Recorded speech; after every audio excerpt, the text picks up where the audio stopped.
Alice, we've known each other for a number of years, but it's only fairly recently we started talking about your daughter, Caroline. Yeah. Tell me about Caroline. Well, Caroline's mother, my first wife, died at the age of 39 of ovarian cancer.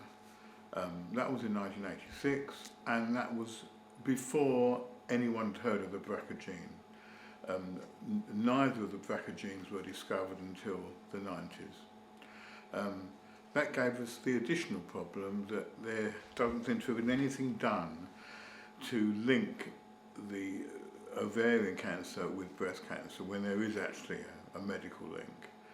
And when Caroline attempted to get tested earlier on, before she knew she had any cancers, she was told there was no familial link at all, because no one seems to have sort of fixed the connection between ovarian cancer before the 90s and the BRCA gene after the 90s. And in fact, Caroline died of ovarian cancer and breast cancer, both caused by the BRCA gene.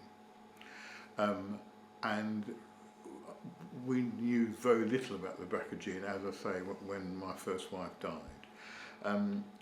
Because Caroline found a lump so early, she was only 28 years old, they decided it would be worthwhile testing her for the BRCA gene, which they did. They also impressed upon her how important it was that she contacted other female members of the family. And her mother's sister, with whom we'd sort of just lost touch with, she thought it was very important, even though they'd not seen each other for some years, she nevertheless thought it was important enough for her to go round there and tell her. And I waited outside in the car because she wasn't sure what kind of reception she'd get. And in she went and came back after about 20 minutes, absolutely amazed to have found out that her aunt, Beverly, her mother's sister, had had herself tested for the BRCA gene, had had her daughter tested for the BRCA gene, and also had her mother tested for the BRCA gene. Now obviously Beverly's mother was Caroline's grandmother, and the grandmother was found to have the BRCA gene. Amazingly, Beverly asked the the medical professionals, not to tell her mother because she was 92, and what was the point of making her realise that indirectly she'd caused the death of her daughter and then cancer in her granddaughter. And she was just so horrified that she'd not been told anything. And this was many years previously, I think 4 or 5 years earlier. We have a letter from an eminent oncologist, Dr. Angela George at the Royal Marsden, who's absolutely is clear that had they known the existence of the gene fault before the cancer had appeared, they would have been able to do gene therapy and to treat the gene flaws before the cancer had appeared. And none of that was done, and you know, it's just the most awful thing to think that my daughter would have survived. She wouldn't have, if they'd have dealt with the gene problem before the cancer lump had appeared, she'd still be alive, and probably gone on for another 15 or 20 years. So talk me through the process, because people won't necessarily be familiar with this. It would affect many, many people around the world. Yeah. A lump was discovered. Yeah. What happens after that? Talk me through the process when you get in touch with the medical professionals, how that works, forms and so on and so forth. Well, we actually found out that when someone has the genetic fault discovered, the BRCA gene, they're given a form to sign that asks them if they want to tell their relatives, with a yes and a no box. And you've got the form? I have got the form. Can I see it? Yes, you can.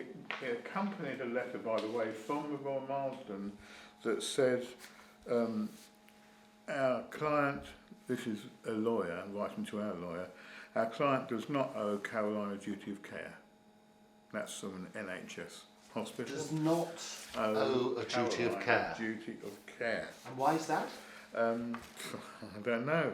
Your client is not entitled to copy medical records relating to Mrs. Galtman, that was her grandmother, or Mrs. Rich, that was her mother, without appropriate consent from either of these patients. And as they're both dead, that was unlikely to be... So the form here, this is the form, form, the patient identifier, yeah. and it says you may inform other relatives, doctors or genetic counsellors about your genetic result or no. if requested, and there's a yes or no box. Yes. Why do you think people would say no? Well, I actually spoke to my sister-in-law, and she was worried that it would give her difficulties obtaining travel insurance. That was Difficulties obtaining travel insurance. That was one of the reasons that she gave, and she said it was very difficult. It was quite a problem with insurance. I mean, everything really. So even though it could save somebody's life, the concern was that it would give difficulties with travel insurance. Well, I think the horrible issue is that the medical profession seem content in allowing people without any medical knowledge whatsoever, or you could argue common sense either, to allow them to have the power over life and death and decide that they're going to keep that a secret. And in the first publicity we got, which was in the Independent newspaper, that was the headline. And it's been in the Sunday Times, it's been on an ITN website, and still there has been no change, and there is no compunction to tell family members. And what we believe is the obvious thing to do is to have a register where it is only available to the medical profession, and all that's necessary is to record the family surname. We don't need first names, we don't need perfect identification, but it's amazing that even now there is still nothing in place to enable a genetic counsellor to look up and see if there's a familial issue going on. And I've seen a number of the reports in the various papers, and you shared some of those with me. The way they seem to have framed it is to say, to put the obligation on the victim, if you like, the person who has the cancer, to share it with other family members. Now, I can understand that difficulty, but if it were the doctor with the power of that knowledge to say that we should be looking for this, we should advise the person in front of us that you are of heightened risk. We don't need to tell you why, but you're of heightened risk, and therefore would like to test you. And it's obviously their choice. If they don't want to be tested, I think that is their right. If they don't, but they must be given the opportunity to be tested. And it's ridiculous that we're holding this information back or allowing others to do so. And information is power. I mean, basically, if you can share that around the world, I mean, the advances, seismic advances in medicine should be shared by doctors around the world to turn around and say, look, we can do this, because prevention has got to be better than cure. Well, it's more than power, it's the power of life over death. There is the difference, the chances of a woman with the BRCA gene developing full cancer is around 70% if it is in the family, instead of 10 to 12%, and that's in the NHS documentation, which I also have. But the figures are huge, but still something that would be a comparatively cheap thing to do compared with the amount of money that is put into cancer research. This is something that could be done very simply and confidentially by having a database that's only available to medical professionals. There'll be people watching now who'll be in a similar position, who might be concerned. What should they do?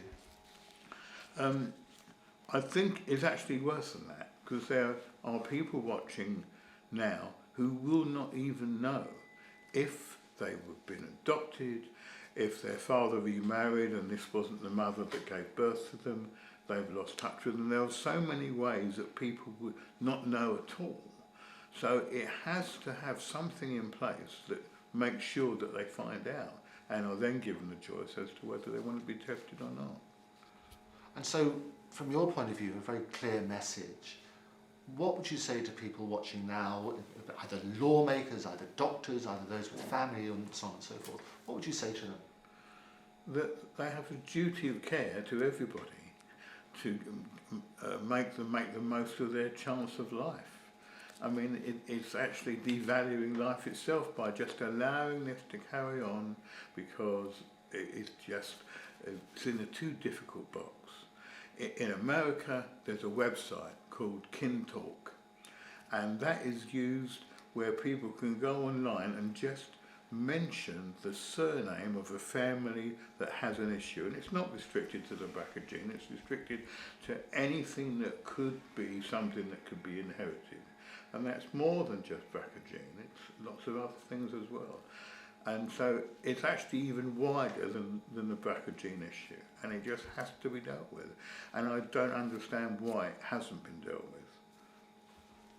Had a massive impact on your life. As I say, I've known you for a number of years, and it's only now we've sort of opened up about that sort of stuff. How would you like Caroline to be remembered? I just feel there's nothing I can do to bring her back, but I just feel that doing something that stops other deaths that are avoidable would be something that would make me feel she didn't die for nothing. And I think that's all I can hope for. There's nothing else I can hope for. Ellis Rich, thank you for joining me. Thank you.